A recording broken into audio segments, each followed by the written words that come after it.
Krishna cinema చూసినావా? వాడిని వేణుమాధవని ఇల్లు ఖాళీ చేయించాడు అంతా. వేణుమాధవని ఇల్లు ఖాళీ చేస్తే నువ్వు ముందే ఈడ ఖాళీ చేయాలా, ఈడ లేనిది లేదు బ్రహ్మానందం ఇల్లు అంటే.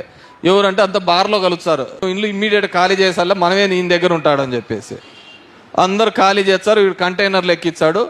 ముగ్గురు యాడికి పోదాం ఇప్పుడు అంటే, మనం వేరే చోటికి పోదాంపా అంటాడు. యాడికంటే ముందర మోటార్ సైకిల్లో ఉంటారు, మేము పోయి పిలిచబోతాము చూపించాము అని చెప్పి.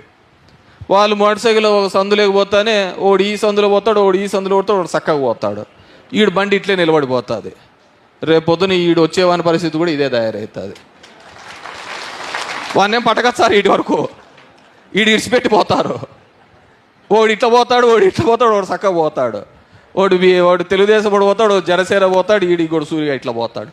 ఈడు ఇట్లే తింగిరి బిత్తిరి చూస్తారు. తెలుస్తేనే కదా ఈ ఊర్లో సందు లేదన్నా కానీ, ఈ ఊర్లో సందులు తెలిస్తేనే కదా. ఏ